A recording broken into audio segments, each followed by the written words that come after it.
evening, Silver and Black Nation, and welcome to the Silver and Black Lair. I'm your host, the Bat Fry, Kenny Fry. Friday evening, and I got to go to work tonight. Super, fantastic, awesome. Let's start the weekend off correct, right? Hope everybody's doing well out there in Silver and Black Land. And let's kick the show off. We have a couple comments already. No messing around. Oh, there he is. You know what? Adam Glenn, when I did the Bat Cave on Wednesday, talking New York Mets baseball at 10 a.m. on Wednesdays, you didn't come up at all. I was a little bit nervous, buddy, but I seen you on the Facebook. I'm like, all right, Adam's still rocking and rolling. So, hey, what's up, brother? It's good to see you. I saw your brother Paul today. We had my daughter had a game in Hamburg, and I told him happy birthday because I seen you post happy birthday to your brother on the Facebook. So, happy birthday to Paulie. Paul Spencer, what's up, brother? How you doing? Sounding a little bit better. I'm still really stuffed up. If you didn't see on Wednesdays, the Bat Cave, I was really watering, nose was running, I was coughing and hacking. I'm still a little bit clogged up. Eyes hurt, got a lot of stuffiness in the nose, but I feel much better. But I'm rocking and rolling through it, and sometimes it's not easy. I was just hacking, and after my daughter's soccer game, I was on my way home, and I was hacking up a lung and trying to loosen up all that phlegm. Got some monkey cold coffee. Got the bourbon chocolate chip rocking right here to loosen everything up. Oh yeah, and there she is, the wonderful Miss Eileen.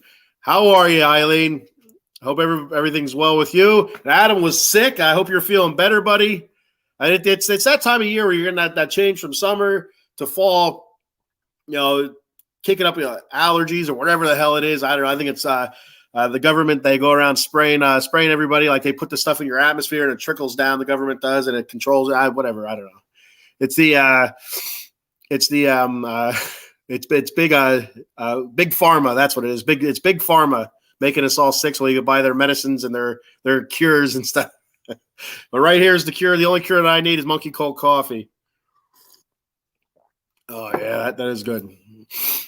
Bourbon chocolate chip. All right, says Paul says my team is now 4-1. Oh no. Paul's a football coach. They lost 47-41, scored to take the lead, and on a holding call. Oh, that's terrible. Not quite the same thing, but something similar happened when I used to play. It was I think it was Pee Wee football. I don't know if you're familiar with the term. Anybody's watching, but around where we're at, it's not like a Pop Warner thing. It's knee-high football, which is like really little kids. There's a couple different levels there. Then Pee Wee football is kind of like early middle school. Then midget football is kind of late middle school before high school, almost your junior high grades and level and stuff like that. But I think it was Pee Wee football in the championship game. I think we ended up losing 2-0. Yeah, that's right. You heard that. A safety. We lost by a safety, but I remember we had 2 touchdowns called back for clipping. And we were definitely the better team that day. And so it stings, but it builds it. Paul, sometimes losses build character. It's not. You see what your team's made of when they lose, especially a close game like that. A call doesn't go their way, and but sometimes that stuff that it really does. It builds character. It shows you what kind of team you really have. Then going out there and blowing everybody out week after week, they just think they can roller skate through everything, and so a little bit of adversity can be a good thing. All right, let's kick the show off here with oh my God, the hell on wheels that was last week against the Buffalo Bills. Going in, I picked the Bills to win. What I pick 31-17. I wasn't that far off. The final score is 38-10, but Jesus Christmas, I thought it was going to be more competitive than that. Raiders came out like a ball of fire, right down the field, five plays, 75 yards. I was listening to this on the radio. My daughter had a softball practice. She's always going. Softball practice about 50 minutes away, so I was sitting there listening to a little bit of it on the Sirius XM. So they go down right down the field, 5 plays, 75 yards, 16-yard touchdown pass to Devontae Adams. she's in the truck with me. We're still heading to practice, and I'm there all pumped up. And, let's go, doing all that thing that kids do nowadays, like at the Tom Brady. Let's go, like that to her, and she wasn't having any of it. But then after that, it was all could put. After that, the Raiders is 14-7 before you know it. Actually, they won. They got a 3-and-out against Buffalo the next series. The defense held up 3-and-out. Buffalo punted. But 4 plays later, Jimmy G throws an interception. I think that was the one that was deflected and picked off. I could be wrong with that. Memory doesn't serve me well at all. But I think that was the one that was deflected and intercepted. And after that, it was all downhill. Before you knew it, was 14-7. The Raiders were able to kick a field goal after a 10-play, 40-plus yard drive, whatever the hell that is. Made it 14-10, halftime 21-10. Kind of still in it, but you're not feeling real good about it because we just, Josh Allen was just picking us apart. Dinking and dunking, doing whatever he wanted to. They're running the ball really well. Total reverse from against Denver. Now, the thing with Denver is the difference between Buffalo and Denver is Buffalo has a really good offense, almost great offense. They have a top-flight quarterback. They have top-flight wide receivers, a good running back, an okay offensive line. Whereas Denver's a garbage, to put it lightly, is garbage. And they also have a quarterback that's kind of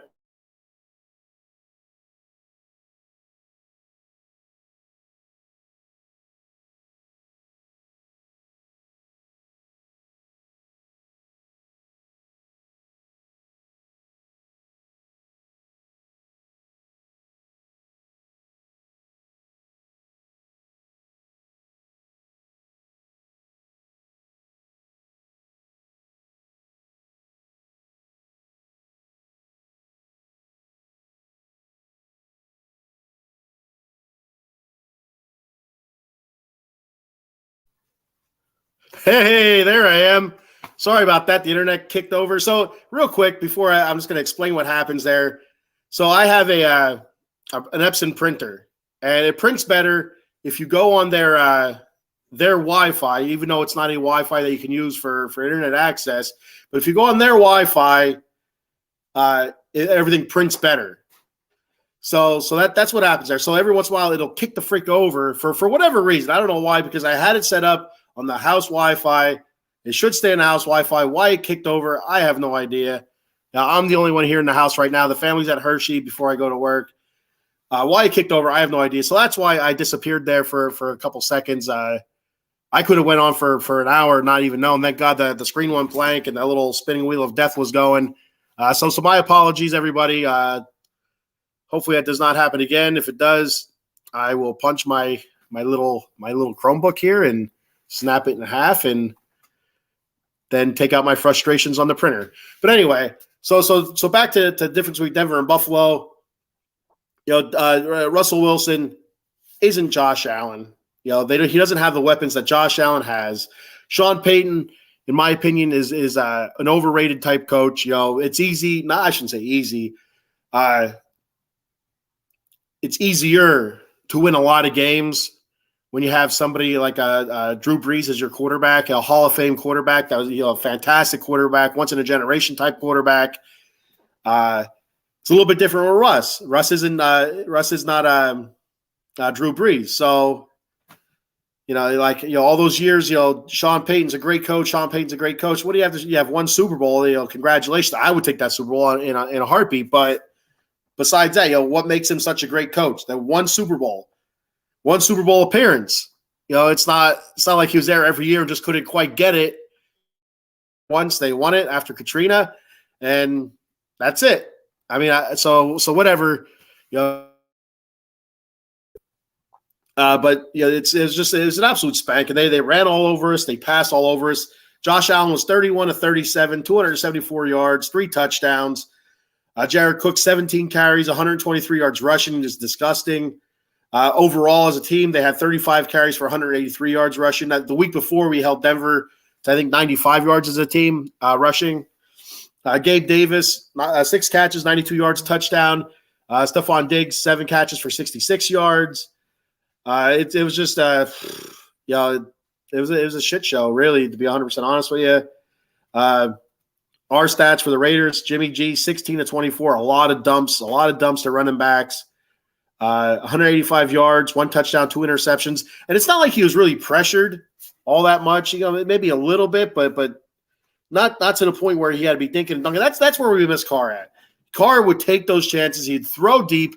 He'd throw mid. I mean, sure, they'd get intercepted once in a while, but you got to take those chances. Sometimes that stuff opens up. Give your receivers, a chance, like a Davante Adams, who ended up actually getting hurt late in the fourth quarter, going up the seam, double covered, I think it was, laid out for a ball. Guy safety coming across, hit him, lowered the shoulder, and pretty much knocked him out. But he's all right. He should be good to go this week.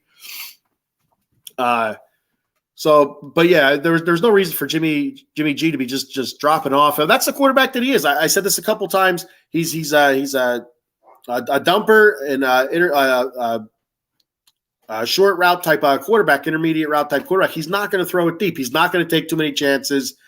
Whereas Derek takes those chances, and sometimes it's bad, sometimes it's good. That's why they're called chances. It's a real bummer. It's unfortunate, but then we look at our run game. Our pass blocking is very good.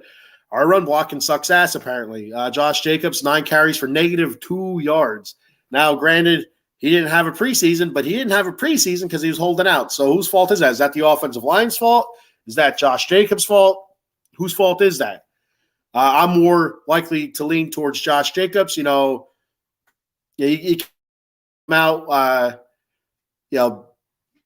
guns a-blazing, engines all fired up, without the preseason or without anything like that, or without even practices, because he wasn't even practicing with the team until he signed that 1-year deal. So 9 carries for -2 yards, complete trash. Zamir White, 4 carries, 22 yards, a fumble. I think it was on our last series. Trey Tucker, he got the ball once on a jet sweep, 1 carry for 34 yards. He's seen his explosiveness, the rookie. So I'd like to see more of that, but 1 carry, 34 yards, nothing else. I don't think he caught a pass. I don't know if he was even targeted. I'm not 100% sure.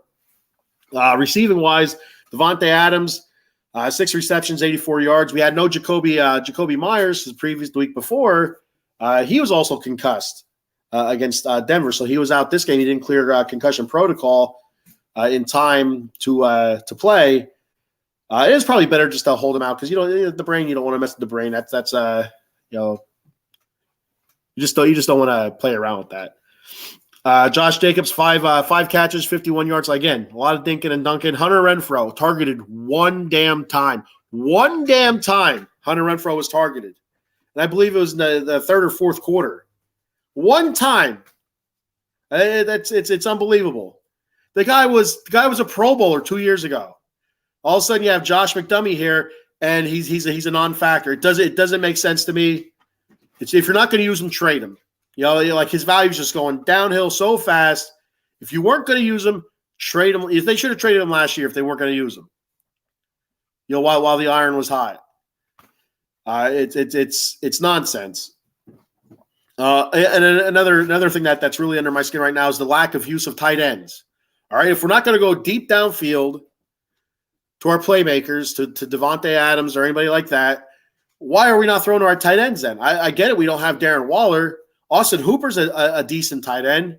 We drafted Michael Mayer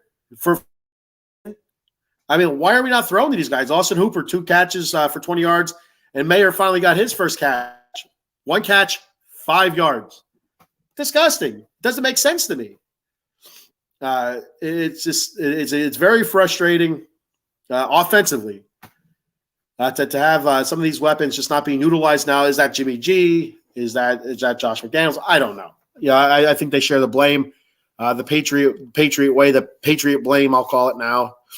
We have a couple comments here. Excuse me. Paul says, yeah, I have 11 and 14 Pop Warner Elite Division, same team that beat us 41-38 last year and a shot to Disney World Cup for the chip. Oh man, that stinks. What? So this is the regular season. It's not postseason. So you're still in the running for for championships. Maybe you'll meet that team down the road and get your they'll get their comeuppance. And that's the only thing you could really hope for now is that you meet them again in the playoffs maybe and you'll finally get over on them. Paul once again says, doesn't get any easier this week. Nasty defense versus Pittsburgh. This should be a low-scoring game. Might be whoever can score wins. That's going to be it should be a low-scoring game, but who the hell knows? You just never know with these teams. Pittsburgh, is almost in the same boat as the Raiders, still trying to find their identity. What are they?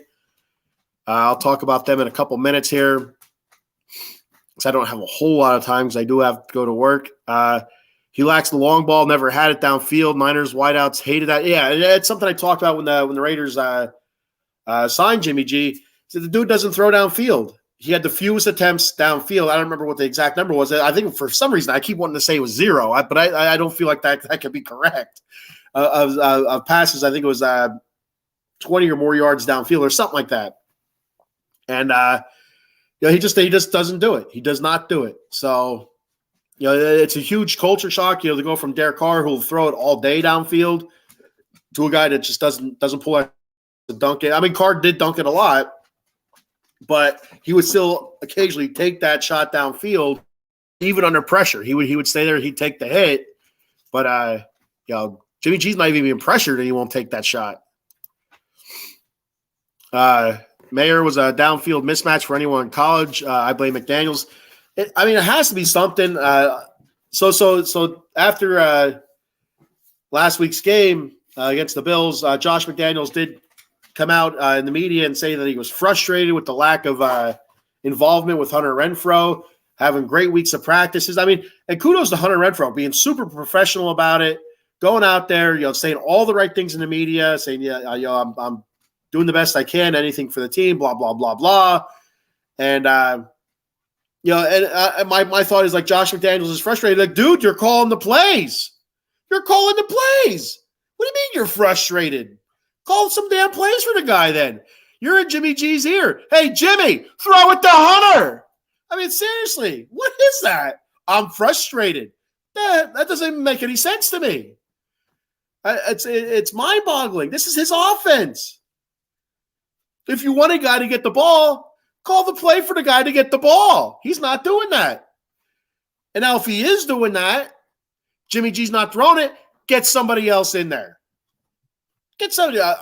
Not really pulling for Brian Hoyer. I'd rather see Aiden O'Connell, the rookie. But if Jimmy G's not going to run the offense the way you want it, much like there was complaints last year that Hunter wouldn't do last year. That Hunter wasn't running the offense. Hunter was breaking off routes and stuff like that, like Hunter does. That's what made him a Pro Bowler with Derek. He wasn't running Josh's offense. Derek wasn't doing Josh's offense correctly. What'd they do? They replaced Derek. They stopped throwing the ball to Hunter. Well, if Jimmy G's not going to get the ball to Hunter, or run your offense the way you want it, sit his ass. I don't understand it. You've done it in the past. Is this like a Patriot Brotherhood or something that we got going on here? Stuck together at the ass or something? I don't know. When I saw that, my mind went, boof. He's frustrated that Hunter's not getting the ball. Dude, I don't understand. It's like saying, you make cakes for a living and you're frustrated that you can't get a piece of cake. You make the damn cake. Get a piece. Make yourself a piece of cake. Damn. It doesn't make sense. Paul says, I have always was a great OC, but not a head coach. Maybe too much on his plate. Mind blowing. I don't know if he's trying to be too many. She's trying to wear too many hats. I agree. I feel like he can do the OC, the offensive coordinator. Then again, can he? All those years with Tom Brady, he looked pretty good as the offensive coordinator. What did they do after Brady left? They didn't win any Super Bowls. I think they did make the playoffs like once or twice.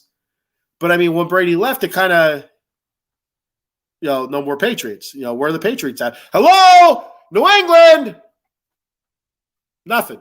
Is he a great OC, or was that a product of having the right quarterback and some awesome players around him on offense? Gronk, Edelman, Amendola, guys like that.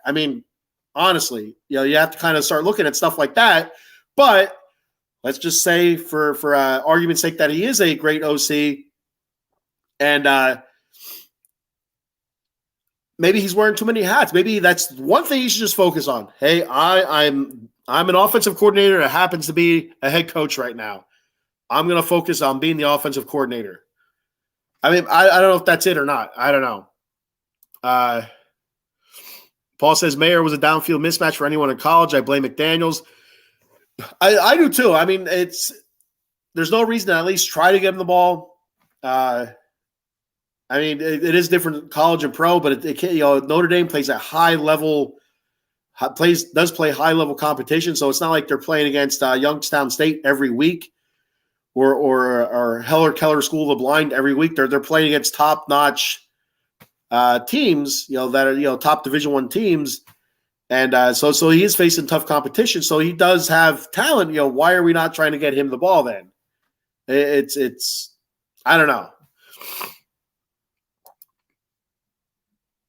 Eileen says, I don't think McDaniels is a great head coach. He's absolutely not a great head coach. History. I think there's enough of a sample size now to say maybe this isn't the job for Josh McDaniels. Maybe wearing the headset, drawing little plays on the tablet for the quarterback in between series is where he should be, or up in the booth. That's kind of what I think as well. Paul says, what's mind-blowing is New England. He was innovative, and he loved the tight end and the passing. I know that's what I don't understand. Like it's very frustrating. If Jimmy G is going to be dinking and dunking, at least look at the tight end. At least get the tight end some routes in there. Mayer has the potential of being a playmaking tight end. I mean, I'm not sure about Austin Hooper. He's done some of that in the past. Not a whole lot of it, but some of it. So that's the recap on the Bills game. Defensively, garbage. Gave up a ton of run, a lot of running, a lot of yards, rushing. That's what I'm trying to say. You're seeing Josh Allen 31 of 37. That's disgusting. So the blame goes all around on defense. No pressure. Robert Spillane did have a sack. Divine Diablo did have a sack. Max Crosby pretty much shut down, but still probably our best defensive player out there. As for Tyree Wilson, again, no show. Better than last week from everything I read. I didn't watch the game. I listened to the game. But from everything I read, better than last week, but still not good enough.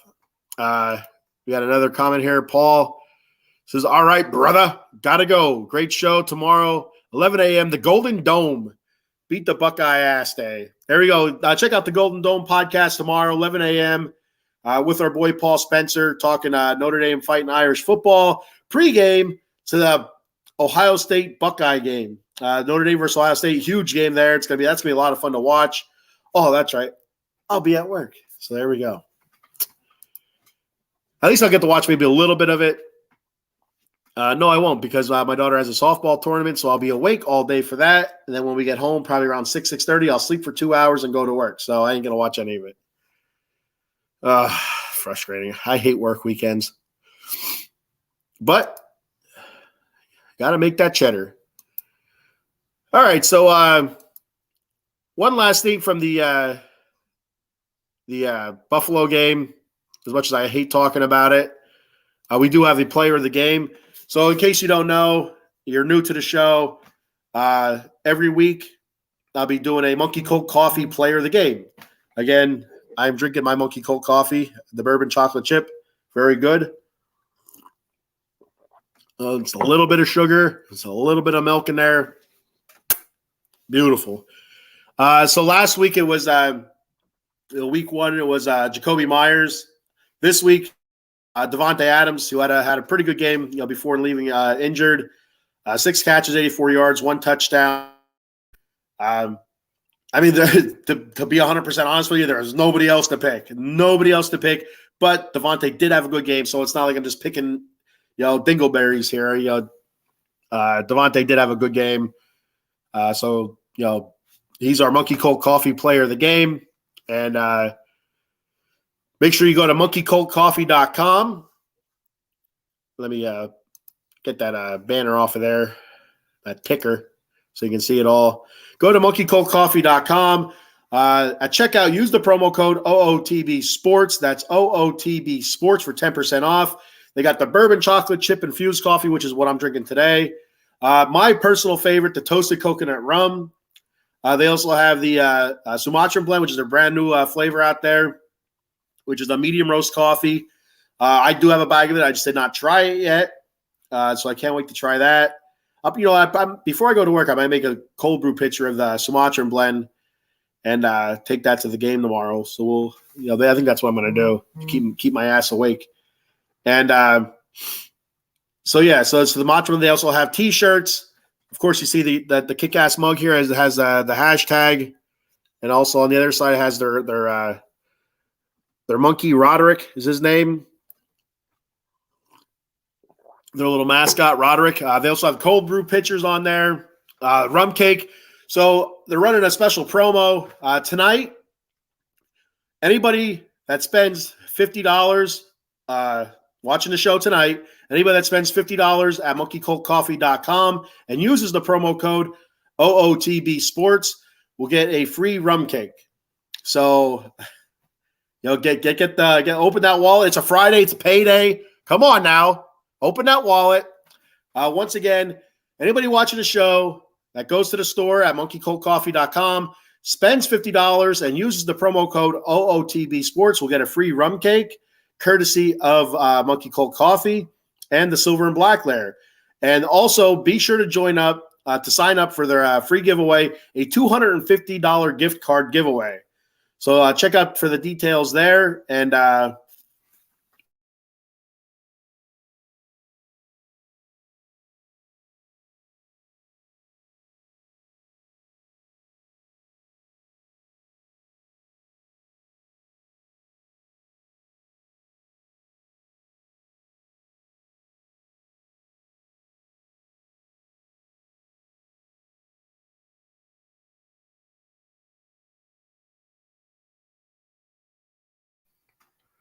I am going to flip.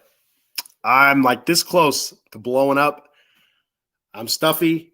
The internet's going out. I'm telling you, right there, it's going to get it. Right there. If you ever seen The Honeymooners, it's Ralph would, to the moon, Alice. Anyway, monkeycoltcoffee.com. Use the promo code OOTB Sports. Like I said, spend $50 at the monkeycoltcoffee.com store.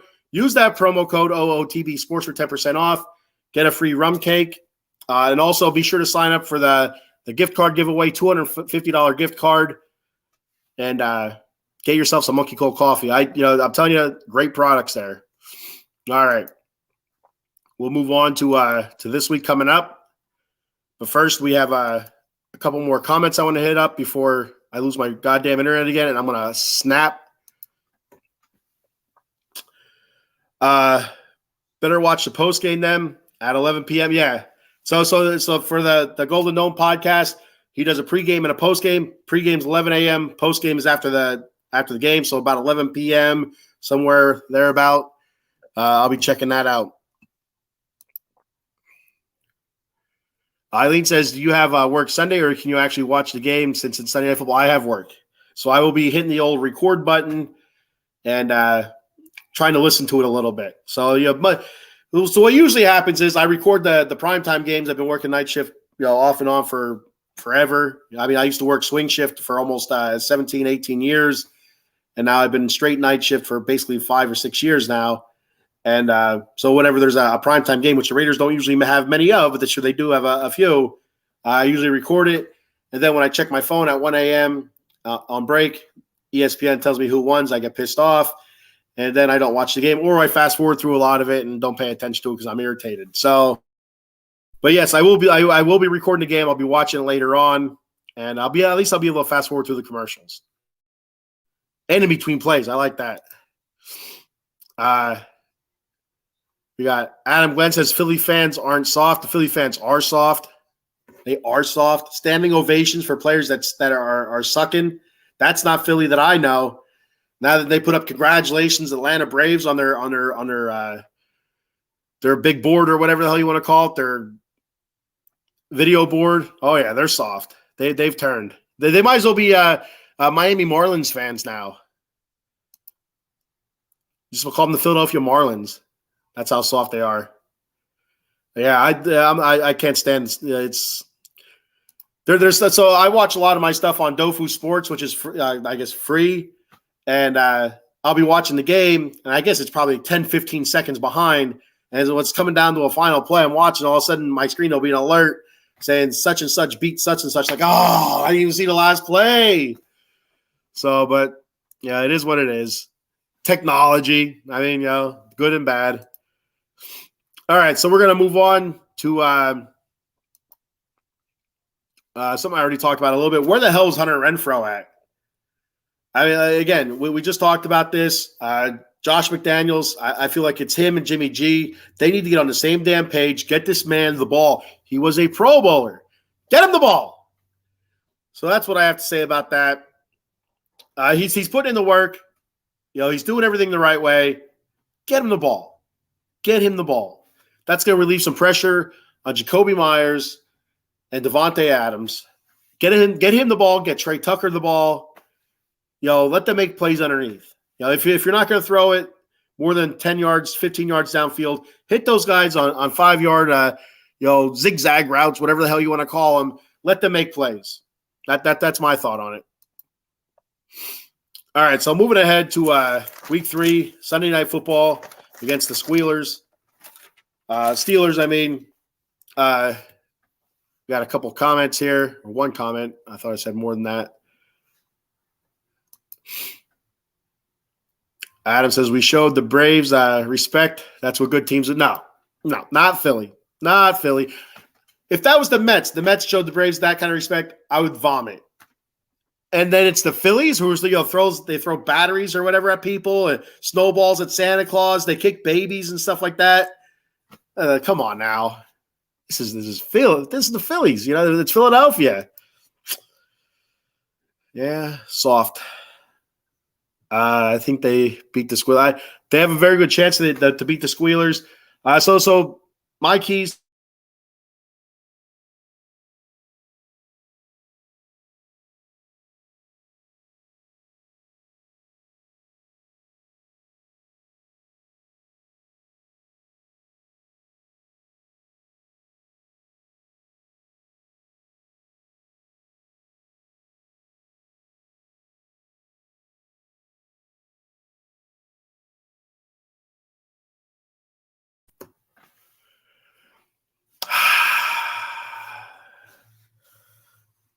I haven't been this angry in a while. So I lost internet again. I'm sure you've seen it. I'm getting agitated. All right. So anyway, stop force feeding. The receiver, Davante Adams, Jakobi Meyers. Let's get it underneath to Hunter Renfrow, Trey Tucker, the tight ends. Get them more involved. Open up the outside receivers, and that may even open up the running game a little bit. I don't know. Seems like our offensive line is really struggling with the run blocking. Pass blocking, they're fantastic. You have Jermaine Ulanor, who people absolutely killed. Raider fans, have killed him last season, which rightfully so. He had a terrible season last year for about 70% of it. The first more than half of the games, not very good. A lot of penalties, just looking very bad. And I've mentioned this so many times, even during last season, the end of the season, I feel like Ulanor played so much better. He was, playing well. I was happy to see that the Raiders re-signed him. And, through 54 snaps, he's the only tackle that has not hang on. No tackle has pass blocked. There we go. I'm going to read it word for word here. I wrote down some notes. No tackle has pass blocked as much as Jermaine Ulanor without giving up a sack, hurry, or hit. Again, let me try to say that again without stumbling over my words. No tackle has pass blocked as many snaps as Jermaine Ulanor without giving up a hit, sack, or hurry. That's impressive. That is really impressive.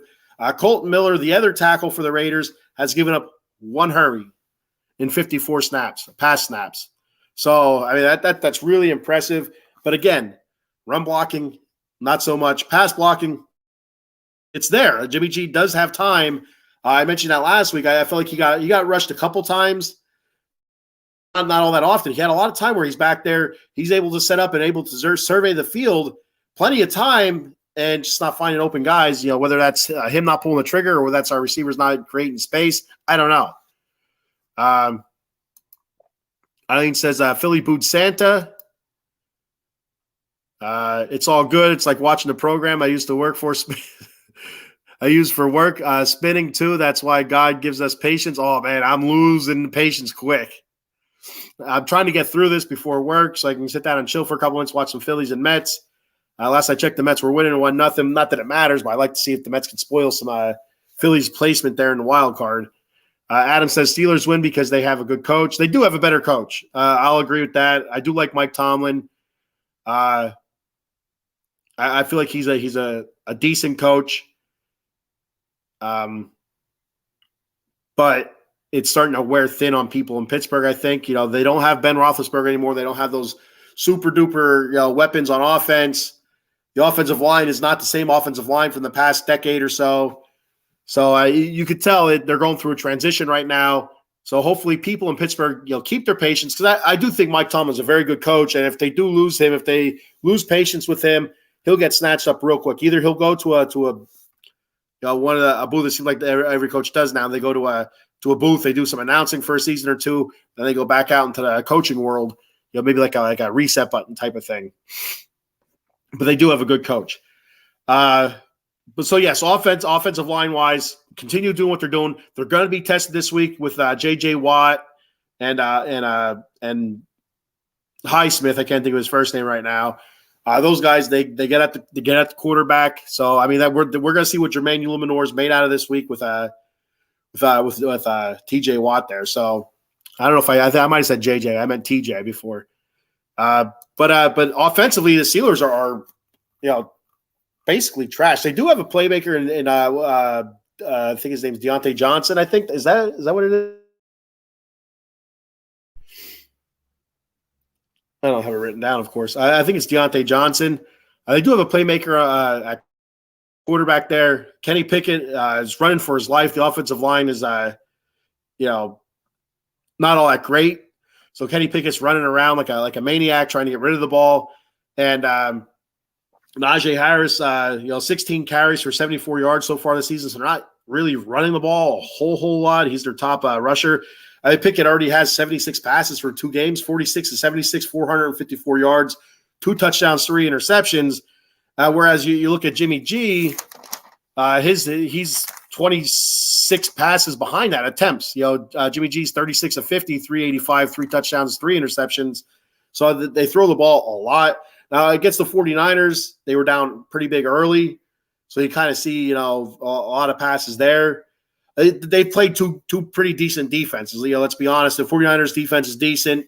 The Cleveland Browns defense is fairly decent as well. So, we'll see what they do against a defense that's near the bottom of the NFL. If the Steelers offense kind of gets some traction, I hope not. But yeah, they haven't ran Najee Harris much at all, and I feel like we're going to see a lot of Najee Harris because of the fact that Raiders really struggle stopping the run.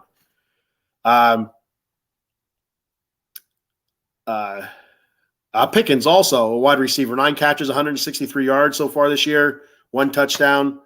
Minkah Fitzpatrick is absolutely terrifying back there roaming around at safety. Some people were saying the hit that he had on Chubb was a dirty hit. I refuse to watch the play because I seen a still picture of the leg being bent the way it was bent. I can't watch it. I'll vomit. I'll throw up everywhere, and that'll be it. Let's see. We have Eileen with a comment. Should they hardly use Harris? Yeah, they hardly use Najee Harris. Like I said, 2 games, 16 carries. I mean, seriously, what? That's nothing. Then again, like I said, they're down pretty big early to 49ers, having to come back. You're going to throw the ball a lot more. But still, last week with the Cleveland Browns, it was a close game, a tight game. The defense is what won that game last week against the Browns. I mean, 6 sacks, 11 hits on Watson, 2 touchdowns they scored. I mean, right there's the difference. Watson.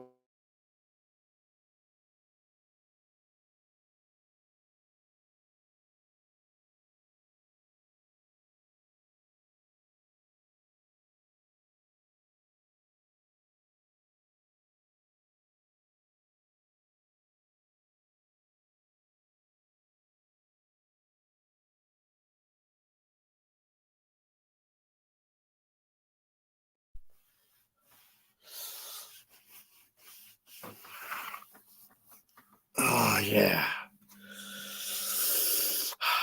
This is why I'm gray. This is why I'm getting gray. Freaking internet. I'm telling you, I'm gonna lose it. I'm gonna lose it. All right. Continuing on here with the Steelers and Raiders. So the Raiders key to victory must be able to run the ball to keep that pressure off of Jimmy G. Now you're going to be seeing a lot more short passes again, much like last week, because there's going to be pressure. No doubt there's going to be pressure from that Steelers defense. They always put pressure on quarterbacks. That's who they are. So you're going to see a lot of short passes again. So with those short passes, you have to get Hunter Renfrow involved. You have to get those tight ends involved. Trey Tucker, I expect him to be a bigger part of the offense as well. So those offensively, that's what we got to do. Got to be able to run the ball, short passes, keep the pressure off Jimmy G. Jimmy G with pressure is not good. And it comes down to the offensive line: Colton Miller, Jermaine Luminor, Dylan Parham, Andre James, Van Routen. I think his first name is Kyle. I can't remember right now. Got to slow the rush from Watt and Highsmith. Those are those two big defensive rushers there. They have to get pressure on defensively. Key, they got to get pressure on Kenny Pickett. If they're not going to get pressure on Kenny Pickett, he's a decent quarterback. We seen that last year. At times, especially the stretch run for the Steelers, they're kind of pushing for the playoffs. He was able to get them back in position for the playoffs, and he was a decent quarterback. He made some huge plays. Again, facing two pretty good defenses to start the season hasn't helped him at all. So I still think Kenny Pickett's an okay quarterback. He's a quarterback that can win you games. He beat us last year. So, I mean, that was the last game that Derek Carr started for the Raiders.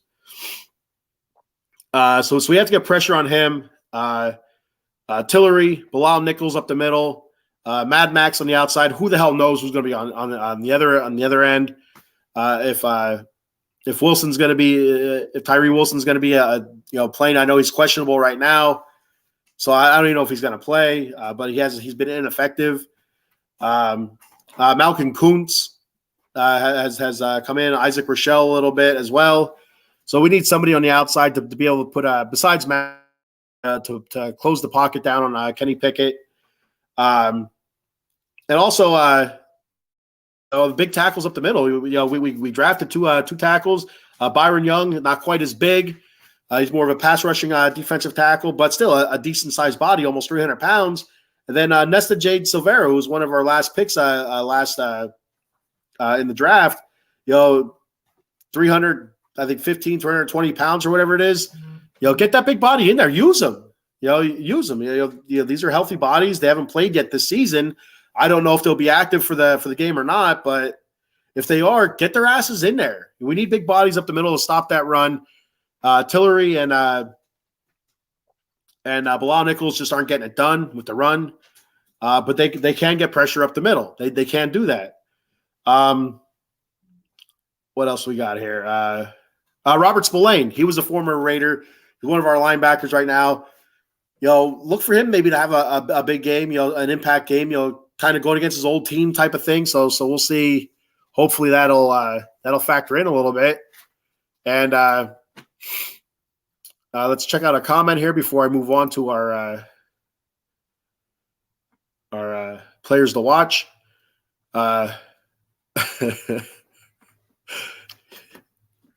You're making me blush now, Eileen. I do kind of look like Ryan Reynolds, yeah, whatever. I mean, I'm not Deadpool, I'm Batman, but still, same, it's making me blush. So let's move on to the Jay Fine Law Defensive player to watch. So this week it's defensive players to watch for me. Watch Max Crosby. See if he can create more pressure. Last week against the Bills, pretty much a non-factor. You didn't hear from him a whole lot last week. But it's not like the effort wasn't there. The effort was definitely there. That's what Max Crosby is. He is 100% effort. So keep an eye on Max Crosby. And also, like I said, Robert Spillane going against his old team. Can he, use that as like a motivation or something? Come up with a big play or two, a turnover maybe. Let's get a freaking turnover for crying out loud. I think we're at a -4 now in turnovers. So that's not going well at all. I mean, teams that win a lot of games create turnovers. The Raiders do not create turnovers, and they do.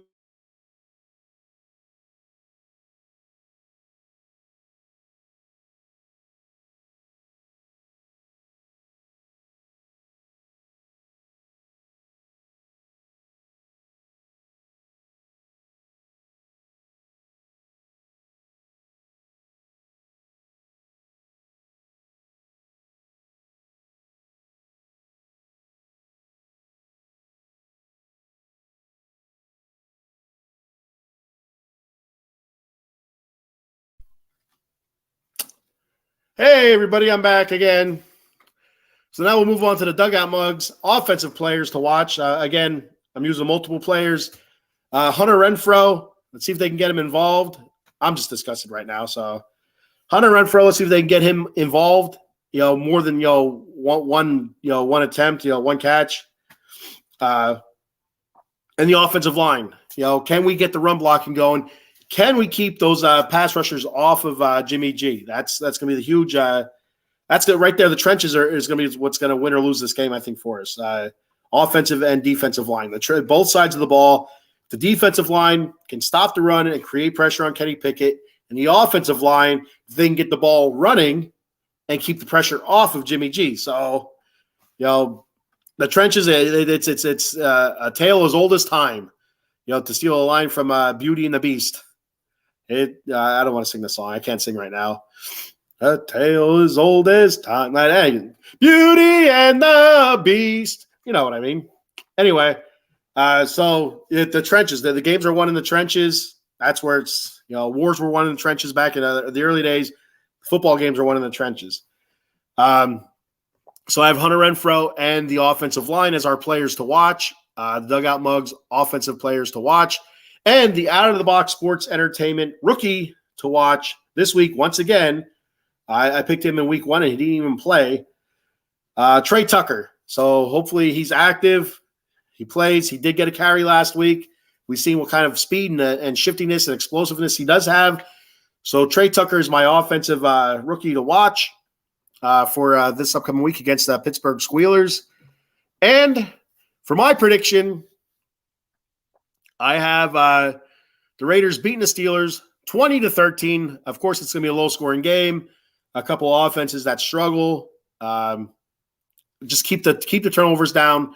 Run the ball. That's all I can say. Stop the run. Run the ball. Limit the turnovers. You can't. They created so many turnovers against Cleveland this past week. I think it was 4 turnovers maybe. I know 2 went for touchdowns.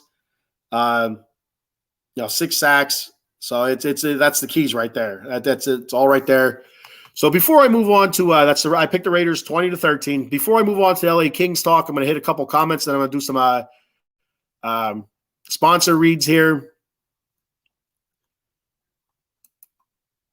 Adam Glenn said, Eileen, he's married. Adam, stop. Yeah, I don't know if Ryan Reynolds is married. I mean, so he might be, but I don't know.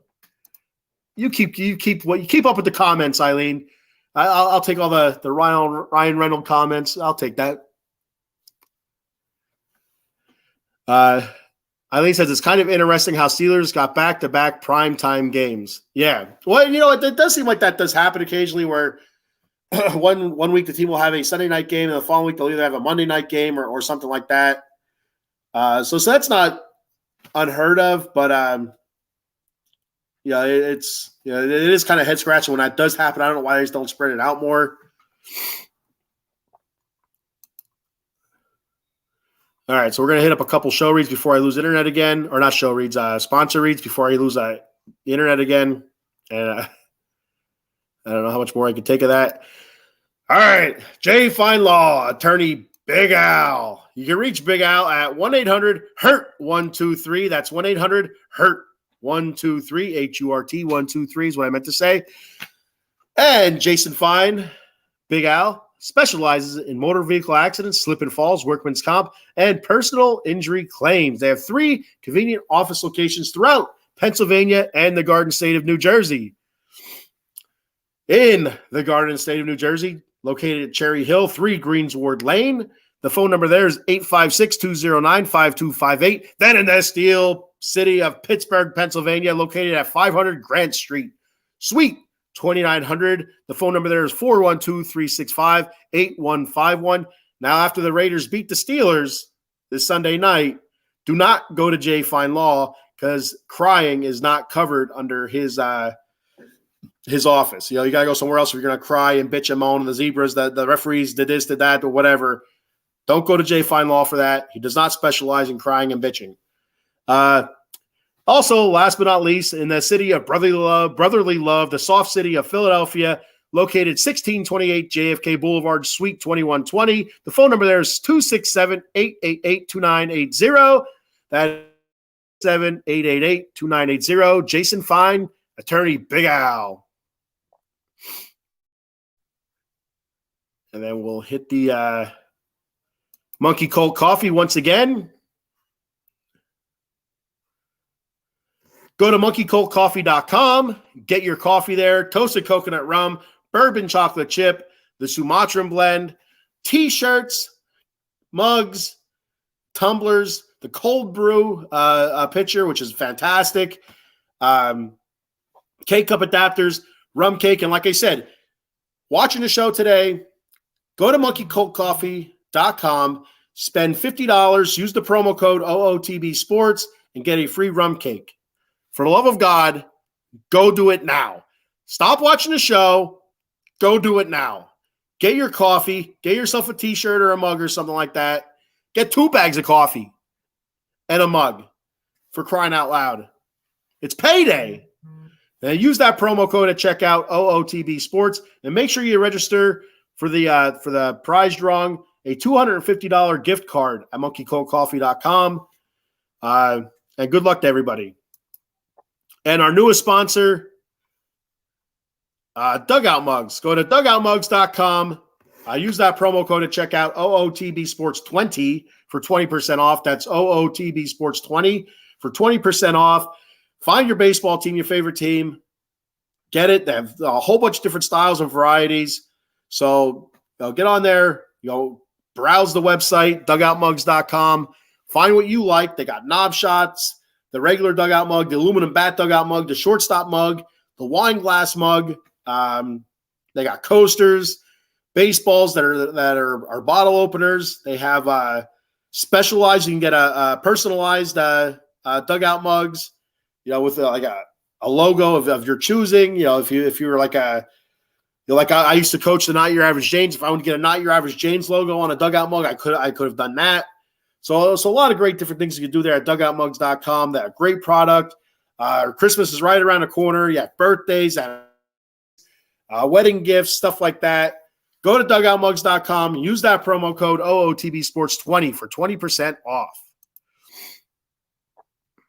And I'm back. And I'm still online for now. Excuse me. Starting to lose my voice here a little bit. All right. So moving on to the my last topics here. LA Kings, they start the silver and black layer is not just Raiders football, but it's also LA Kings hockey. So I'm talking pigskin to puck, silver and black. The Kings are silver and black. For the most part, most of their jerseys are silver and black. They do have the original colors, I believe, are purple and gold, kind of like the Lakers. So occasionally they'll wear the purple and gold throwback jerseys. But for the most part, they're silver and black, just like the Raiders. Move on to my notes here. Tonight is their first preseason game. I believe it counts as a preseason game, but it's the Global Series. Hashtag Global Series. They're playing in Melbourne, Australia, which is pretty cool. They have a few games there with the Arizona Coyotes or Coyotes. Where I'm from, it's Coyotes. I think in Arizona they might call them Coyotes, or down south in Texas. I know I seen the movie. What the hell's that called? With that Billy Bob, and it was a football movie. Oh my God, I can't think of it. Anyway, their team name was the Coyotes, but they call themselves the Coyotes. So I don't know if that's a Southern thing. What the? I just cannot think of that name of that movie. I could picture it. You had Billy Bob with the pig. The pig's name was Bacon. You had James Vanderbeek there, and the guy whose name in the movie was the Varsity Blues. There it is, Varsity Blues. Varsity Blues. They're the Coyotes. I say Coyotes. I don't know if that's a regional thing or not, but whatever. So they have a series with Arizona. So kicking off the season now, the preseason. Very excited for that. In the next few weeks, I'll be talking more LA Kings hockey, diving into some new players, the trades that happened over the offseason, the new players that are on the team this year. We did lose a good bit of players. We had last season another first-round exit in the playoffs at the hands of the Edmonton Oilers, who I thought were going to go all the way. Kudos to Vegas. Excuse me. So one of the things to watch.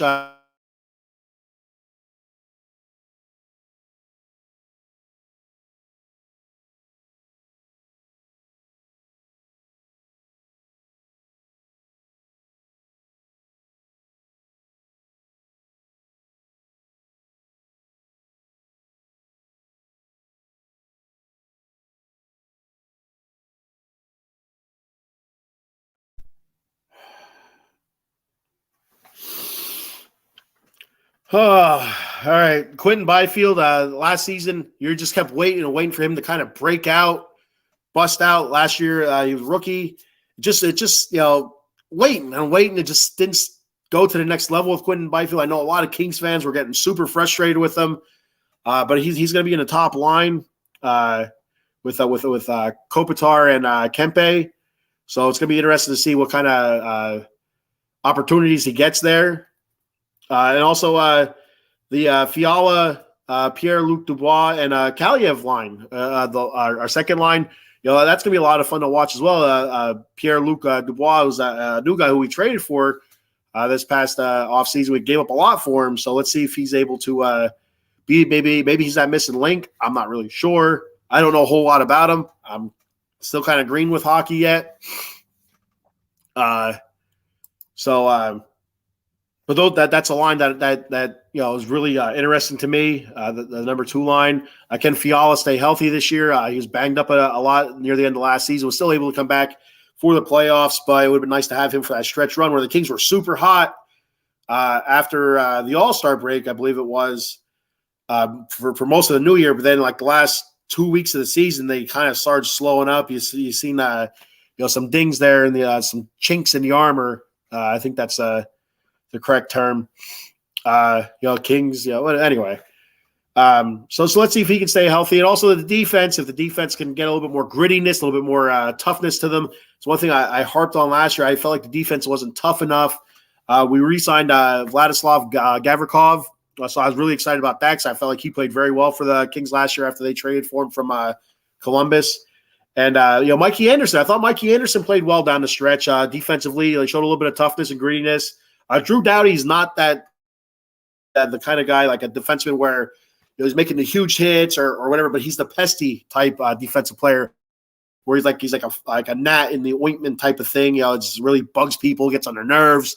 So I love Drew Doughty. I have Drew Doughty's jersey. He's one of the captains, the assistant captain.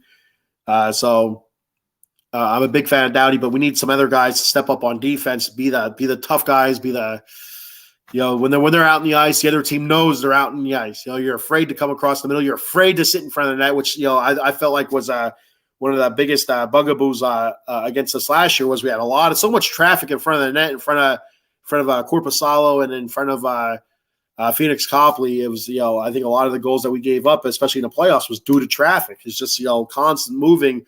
You need to have somebody there to clean that traffic out. Just a big body, doesn't care if he gets the penalty minutes or not. Plow them out, and go from there. And one last thing, can Phoenix Copley can he continue last season's success? Came in after our debacle last year. Our goalie Jonathan Quick just not playing up to snuff, and oh crap, I can't think of his name right now. I mean, I'm not even going to try to guess. Both of our goalies not playing up to snuff. Then you had Phoenix Copley come in, took it over, played fantastic, a ton of wins. He got really hot, especially not giving up a whole lot of goals second half of the season.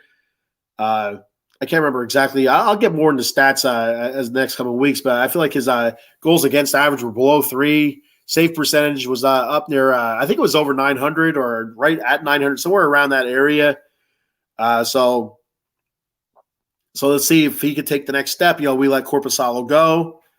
He played very good after we traded for him from Columbus. We sent Quick to Columbus for Gavrikov and Korpisalo. But Korpisalo has moved on. So we have Cam Talbot right now looking like he could be possibly the backup. So can he solidify that backup spot? It's huge to have two very good goalies. So I feel like we have one in Phoenix Copley. Can Cam Talbot be that next guy to step up? But that's just a little taste of the LA Kings for now. Like I said, I'll be checking out their game tonight. It's out in Melbourne, Australia, so it doesn't come on until I think midnight Eastern time, or it's either midnight or 1 a.m. Eastern time, somewhere around there. So I'll be checking the game out later on, probably at break time. So that's all I have. Let me do the show reads here real quick before I lose internet and my mind. The Out of the Box Sports schedule.